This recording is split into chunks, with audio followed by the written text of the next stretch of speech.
Magandang araw pagsapit ng takip silim. Ako nga po pala si Mia at gusto ko lang ikwento ang isang karanasang hindi mawala sa isip ko. Isang biyahe na dapat sana'y simpleng road trip lang, pero nauwi sa isang bagay na hindi ko maipaliwanag. Hanggang ngayon, dinadalaw pa rin ako ng alaala ng gabing yun. Niyaya ako ng boyfriend kong si Ken mag-road trip papuntang Batangas. Matagal na naming bucket list ang dumaan sa Cabiang Tunnel kasi sikat ito sa mga riders at group trippers. Excited ako kasi sabi nila sinetik daw ang daan papunta doon. Bundok sa paligid, dagat sa malayo, at syempre yung thrill ng pagdadaanan sa pinakamahabang tunnel sa Pilipinas. Hating gabi na nang umalis kami dahil gusto naming makita ang tunnel na halos walang tao. Alam kong risky pero mas naging exciting para sa amin. Habang papalapit kami, ramdam ko na agad ang kakaibang katahimikan ng lugar. Walang kasalubong na sasakyan, wala ring street light sa paligid. Tanging headlight lang ng sasakyan namin ang nagliliwanag sa daan. Pagdating namin sa bungad ng tunnel, parang biglang nag-iba ang simoy ng hangin. Napatingin ako kay Ken.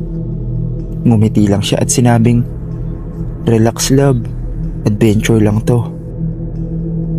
Ngunit habang unti-unti nilalamon ng dilim ang tunnel ng sasakyan namin, ramdam kong iba ang bigat ng hangin sa loob. Ang eko ng makina ng kotse parang masyadong malakas. Tahimik kaming dalawa kahit may music sa radyo. Biglang nag-static at hindi na bumalik ang sounds. Dumaan ng ilang segundo pero parang sobrang haba ng tunnel. Tumingin ako sa phone ko para mag-check ng oras, pero nag-freeze ito. Blank screen lang ang nakikita ko. "Ken, parang ang tagal natin dito ah. Di ba 300 meters lang to?" "Oo, dapat konting minuto lang, pero bakit parang wala pa ring dulo?" Habang tuloy-tuloy kaming bumabagtas, biglang may mga ilaw na parang anino ng ibang sasakyan sa side mirror. Pero wala namang dumadaan. Doon ko naramdaman ang panginginig ng buong katawan ko. At sa wakas, nang makita namin ang liwanag sa dulo, huminga ako ng malalim, pero paglabas namin, hindi yun ang daan papuntang Nasubo. Ang buong paligid ay nababalot ng makapal na ulap. Parang usok, mga punong baluktot, parang may mga kamay na nakaabot sa kalsada. At sa malayo, may ilaw na hindi ko mawari kung bahay ba o mga matang nakatingin sa amin. Parang hindi na kami nasa mundo na alam namin. Paglabas namin sa tunnel, ramdam ko na agad yun. Ramdam ko na agad na hindi yun Batangas. Ang paligid ay kulay abo, nababalot ng makapal na ulap na parang mausok. Ang mga puno ay hindi mukhang normal, baluktot ang mga sanga. Animoy kami na gustong dumakot sa sasakyan. "Ken, dasan tayo?" "Parang ibang lugar to. Wala sa mapa to, Mia." Pinilit niyang patakbuhin ng sasakyan, pero habang umaandar kami, napansin kong paulit-ulit ang daan. Isang lumang waiting shed, isang poste ng ilaw na nakasindi kahit walang kuryente, at isang puno na may nakasabit na lumang sapatos. Ilang beses namin nadaanan yun, paulit-ulit kahit diretso lang ang takbo. At sa pangatlong ulit, doon na namin nakita. Sa gilid ng kalsada, may mga taong nakatayo. Hindi sila gumagalaw, hindi sila nagsasalita. Mga aninong parang gawa sa usok, nakatingin lang sa amin habang dumadaan kami. Isa-isa silang lumilingon, nakasunod ang mga ulo sa pag-andar ng kotse namin. Biglang nagloko ang makina. Umandar, huminto, umandar ulit. "Ken, bilisan mo." Ayoko na rito. Halos pasigaw kong sabi. Inapakan niya ang gas pero imbis na bumilis, lalo pang bumigat ang takbo ng sasakyan. Parang may humihila sa likod. At doon ko narinig sa radyo na kanina'y static, biglang may boses na bumulong. Walang nakakalabas. Walang nakakalabas. Napalunok si Ken at biglang kumabig ang manibela. Mia, kumapit ka. Dumaan kami sa gilid ng kalsada. Halos sumayad ang gulong sa matarik na bangin. Pero sa halip na madurog sa pagbangga, bigla kaming binalot ng nakakasilaw na liwanag. Sa isang iglap, bumalik ang normal. Nasa labas na kami ng Kaibyang Tunnel, pabalik ng Cavite side. Huminto si Ken sa gilid. Parehong habol ang hininga. Pawis na pawis kahit malamig ang hangin. Tahimik kami pareho ng ilang minuto. Nang sa wakas ay nagkalakas ako ng loob. Kinuha ko ang phone ko para tignan ang oras. Ang problema, 12:00 ng hating gabi pa rin. Eksaktong oras kung kailan kami unang pumasok sa tunnel. Parang hindi gumapang ang oras. Matapos yun, hindi na kami bumalik ni Ken sa Kaibyang Tunnel. Sa tuwing nadadaan kami sa Cavite, iniiwasan namin ang daang yun. Minsan naiisip ko, paano kung hindi kami kumabig palabas? Ano kaya ang mangyayari kung tuluyan kaming na-stuck doon? Hanggang ngayon, hindi pa rin mawala sa isip ko ang mga alaalang yon. Pero sa ngayon, masaya na kami at may mga anak na. Lumipas man ang mga taon, hindi namin makakalimutan ang karanasan namin yon. Hanggang dito na lang po, Sir Dave. Maraming salamat po.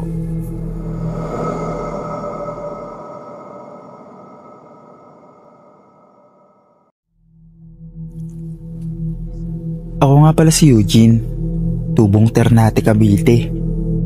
Lumaki ako malapit sa bundok na sakop ng Palaypalay National Park. Yung mismong lugar na dinadaanan ngayon ng Kaibyang Tunnel bago pa man maitayo ang tunnel. Sanay akong mamundok, mangaso at maghakot ng kahoy sa gubat. Pero kahit ganon, may mga bagay talaga na hindi mo pwedeng ipaliwanag. Noong una, kwento-kwento lang ang naririnig ko mula sa matatanda. Na bandang paahan ng bundok, may mga tagabantay na hindi raw nakikita. Mga nilalang na ayaw na naiistorbo. Sabi ng lolo ko, kung minsan daw, sa kalaliman ng gabi, may naririnig siyang tawanan ng mga babae mula sa gubat. Kahit wala namang tao roon. Nang magtayo na ng tunnel, lalo raw naging aktibo ang mga yon. May mga trabahador na biglang nagkakasakit. May mga nawawala at kinabukasan na lang natatagpo ang naglalakad ng walang malay sa gitna ng daan. Pero dahil sanay na ako sa lugar, inisip ko baka gawa-gawa lang ng mga tao para takutin ang ibang tao. Isang gabi, pauwi ako galing bayan. Mag-aalas 10 na. At ako lang ang naglalakad sa may gilid ng bundok papunta sa bahay namin. Malamig ang hangin, tahimik ang paligid. Tanging huni ng kuliglig at kaluskos ng mga dahon ang maririnig. Pero habang lumalapit ako sa mismong bungad ng tunnel, biglang nagbago ang lahat. Parang may amoy ng bulaklak na hindi ko maipaliwanag. Matamis, nakakabighani. At mula sa kadiliman, may mga liwanag na sumasayaw. Parang alitap-tap pero mas malaki at mas maliwanag. Napahinto ako at doon ko sila nakita. Mga aninong hugis babae. Mahaba ang buhok, nakaputing tila damit na kumikislap sa ilalim ng buwan. Nakapaikot sila, parang naglalaro. May isa pang tumingin diretso sa akin. Hindi ko makita ang muka pero ramdam ko ang malamig na tingin na dumiretso sa kaluluwa ko. Napalunok ako at mabilis na nagdasal ng ama namin. Pero ang mas kinilabutan ako ay nang marinig ko silang tumawa. Hindi masaya, kundi parang nang aakit. At simula noon, alam kong hindi na ito basta-basta kwento lang. Nakatayo ako sa gilid ng daan, nanlalambot ang tuhod habang pinapanood ko silang sumasayaw sa gitna ng dilim. Mga hugis ng babae, mahaba ang buhok, nakaputing damit na kumikislap na parang usok na may buhay. Nang tumingin ang isa sa kanila sa akin, parang may kung anong puwersang humihila. Hindi ako makagalaw. Unti-unti siyang lumalapit. Dumudulas ang mga paa sa lupa na parang hindi siya naglalakad kundi dumadaos-dos. Bigla akong nakarinig ng boses sa isip ko. Sumama ka. Dito ka na. Parang may mabigat na kumakabog sa dibdib ko. Gusto kong sumigaw pero walang boses na lumalabas. Sa gilid ng mata ko, nakita kong nagiging malinaw ang mukha ng nilalang. Maputlang balat, walang mata, at bibig na laging nakangiti. Doon ko naramdaman ang matinding takot. Pinilit kong idilat ang mga mata ko ng mariin at bigla kong naalala ang bilin ng lolo ko. Pag may nararamdaman daw ako at inaakit daw ako ng mga nakikita ko, magdasal daw ako at wag na wag daw akong susunod sa kanila. Kagat-labi kong binigkas sa isip ko ang ama namin habang inuusal ko yon. Biglang nag-ingay ang paligid. Ang mga kuliglig, ang hangin, at kahit mga dahon ng puno parang biglang nagwala. Lalo pang tumatawa ang mga engkanto. Pero naramdaman kong unti-unti akong nakakaigpaw sa bigat na pumipigil sa akin. Pinilit kong kumaripas ng takbo. Ramdam kong sumusunod sila sa likod ko. Mga yabag na hindi dumadagongdong, kundi parang pagyaspas ng hangin. Habang tumatakbo ako, naririnig ko pa rin ang mga bulong. Babalik ka. Hindi ka makakaalis. Nang marating ko ang mismong bakod ng aming bakuran, bigla akong bumagsak, hingal na hingal. Paglingon ko, wala nang liwanag, wala nang nilalang, tahimik na ulit ang paligid. Kinabukasan, ikuwento ko sa lolo ko ang lahat. Tahimik lang siyang nakinig at pagkatapos, sabi niya, sabi ko sa'yo, huwag kang maglalakad mag-isa kapag lampas 9:00. Ang mga engkanto rito, lalo na sa may Kabyang, hindi basta-basta nagpapakita. Kung pinakita nila ang sarili nila sa'yo, ibig sabihin may gusto silang kunin.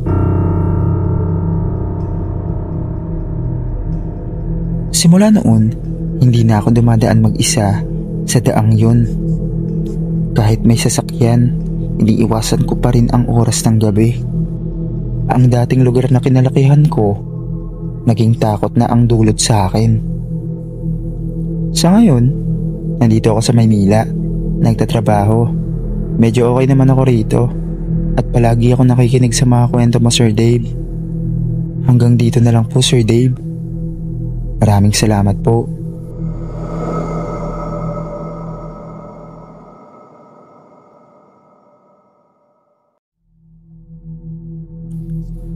Ako nga pala si Joel, rider na madalas bumiyahe ng gabi dahil sa trabaho. Sanay ako sa mahabang kalsada at katahimikan ng hating gabi. Pero may isang karanasan akong hindi ko malilimutan. Isang gabi na muntik ko ng ikapahamak. Galing ako sa Cavite at pauwi na sana ako ng Nasugbu. Bandang 12:00 ng gabi, nadaanan ko ang Kabyang Tunnel. Walang kasalubong na sasakyan, walang tao at tanging ilaw lang ng motor ko ang gabay ko. Sanay ako sa dilim, pero kakaiba ang katahimikan doon. Parang may nakatingin sa bawat kanto ng tunnel. Paglabas ko, biglang may malamig na hangin na dumampi sa batok ko. Naramdaman kong may umangkas sa motor ko. Mabigat, hindi ko na nilingon. Alam kong hindi yun tao. Ramdam ko ang bigat na hindi normal. Parang may nakadagan sa buong likod ko. Pinilit kong kumalma at binilisan ang takbo. Pero habang tumatakbo ako, naririnig ko ang boses ng isang babae. "Saan mo ako dadalhin?" Nanlamig ang buong katawan ko. Gusto kong lumingon pero pinipigilan ko ang sarili ko. Naalala ko ang kwento ng matatanda. Huwag kang lilingon kapag may sumasabay sa'yo. Basta't ituloy mo lang ang biyahe. Pero habang tumatakbo ang motor ko, mas lalo pang bumibigat ang pakiramdam. Para pang dumoble ang timbang ng motor. Halos hindi ko na makontrol ang manibela. At sa side mirror, kahit hindi ko gustong tumingin, nakita ko siya. Mahabang buhok na natatakpan ang muka. Nakaputing damit na nililipad ng hangin. Nakayakap siya sa akin. Doon ako halos mawalan ng ulirat. "Diyos ko po, tulungan niyo ako." Bigla ko naisip, dapat akong huminto. Kaya huminto ako malapit sa isang waiting shed at dali-daling binasbasan ng laway ang tinuturo ko. Tulad ng itinuturo ng mga matatanda at nag-antanda ako sa ere. Sabay sabing, "Sa pangalan ng Diyos, bumaba ka." Maya-maya lang, biglang gumaan ang motor. Paglingon ko, wala na siya. Pero sa gilid ng waiting shed, nakita ko ang isang babae. Nakaupo, nakayuko, at nakangiti. Hindi ko na hinintay pa. Binilisan ko ang takbo at hindi na lumingon. Hanggang marating ko ang mismong baryo namin. Pagdating ko sa bahay, pawis na pawis ako. Nanginginig kahit malamig ang hangin. Kuwinento ko sa tatay ko ang nangyari. Sabi niya, hindi na daw bago yun. Marami ng motorista ang may kwento tungkol sa umaangkas sa kaybyang. Pero madalas daw, hindi lahat nakakaligtas at nadidisgrasya. Simula noon, hindi na ako dumadaan ng hating gabi sa Kaybyang Tunnel kahit may shortcut. Mas pinipili kong umiwas kasi sa tuwing naiisip ko ang boses na bumubulong sa tenga ko, ramdam ko pa rin ang bigat ng braso niyang nakayakap sa akin. Hanggang dito na lang po, Sir Dave. Maraming salamat po.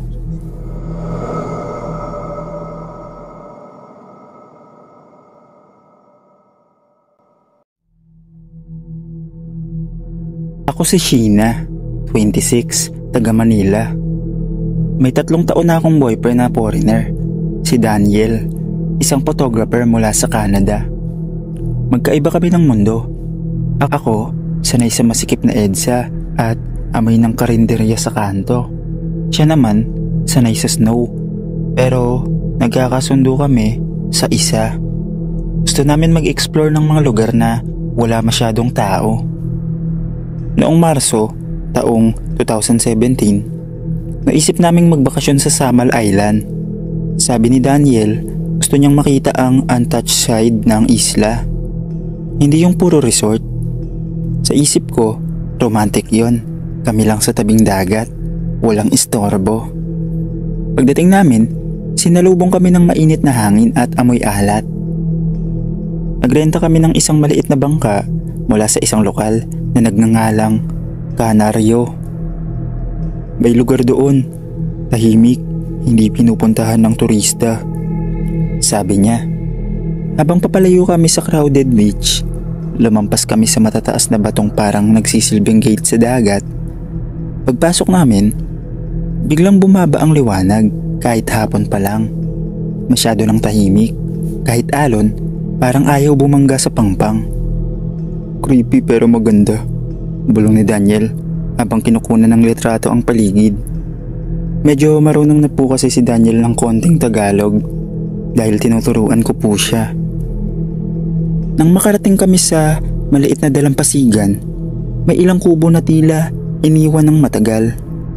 Sa paligid, may nakasabit na mga tuyong halaman at kabibi sa tali. Sabi ni Kanaryo, Dati raw may nakatira rito, pero matagal nang walang tao. Hindi na niya pinaliwanag. Kinagabihan, naglatag kami ng banig sa buhangin. Tahimik lang kami habang nakatingin sa bituin. Pero bandang 10:00, biglang may naaninig si Daniel sa may gilid ng kakahuyan. "Sheena, someone's there," mahina niyang sabi. Paglingon ko, may anino ng babae. Mahaba ang buhok, maputla at nakatayo lang sa dilim. Nang kumurap ako, wala na siya. "Baka lokal lang," sabi ko, pero ramdam ko ang malamig na hangin na biglang dumampi sa batok ko. Nagising ako sa kaluskos mula sa kubo sa malapit. Si Daniel wala sa tabi ko. Napabalikwas ako at tinawag siya. Wala. Maya-maya, nakita ko siyang nakatayo sa gitna ng dalampasigan, nakatingin sa dagat. Nilapitan ko siya. "Babe, what are you doing?" Hindi siya agad sumagot. Pagharap niya, para siyang lutang. Parang bagong gising pero nakadilat ang mata. "She was calling me," bulong niya. "Who?" tanong ko. "Her," sabay turo sa dagat. Sa di kalayuan, may nakalutang na babae. Mahaba ang buhok, nakasuot ng lumang bestida. Nakangiti siya sa amin. Pero yung ngiti, walang kasamang buhay sa mata. Bago pa ako makasigaw, lumubog siya bigla. Hinila ko si Daniel pabalik sa kubo at inabot ang phone ko para mag-flashlight. Pero wala na itong battery kahit full charge kanina. Paglabas namin, may 3 anino sa buhangin. Lahat babae. Mahaba ang buhok, nakatalikod. Dahan-dahan silang lumingon at ang mukha nila ay wala ng balat. Puro panga at ngipin. Tumakbo kami papunta sa bangka pero wala na ito. Hindi ko na alam kung paano kami nakatulog pero pagising ko, andun na si Kanaryo. Wala siyang sinabi, pinasakay lang kami pabalik. Tahimik siya buong biyahe pero bago kami bumaba, bumulong siya. "Huwag na kayong babalik doon. Hindi lahat ng nakikita sa Samal ay para sa turista." Akala ko tapos na ang lahat. 1 linggo matapos ang bakasyon, habang naghuhugas ako ng pinggan, tinawag ako ni Daniel. "Sheena, look at this photo." Isa sa mga kuha niya sa Samal, yung dalampasigan sa gabi. Sa unang tingin, normal lang. Pero sa may gilid ng litrato, nakatayo yung babaeng nakita namin sa dagat. At ngayon, hindi na siya nakangiti. Nakaturo na siya sa akin. Kinabukasan, habang papasok ako sa trabaho, napansin ko ang refleksyon ko sa salamin ng jeep. Sa likod ko, may nakaupo, babae, mahaba ang buhok, nakangiti na parang siya lang ang nakakarinig ng iniisip ko. Paglingon ko, wala na siya. Hindi ko makakalimutan ang karanasan naming yon. Pero ngayon naman, nandito na din naman ako sa Canada at may anak na kami ni Daniel. Hanggang dito na lang po, Sir Dave. Maraming salamat po.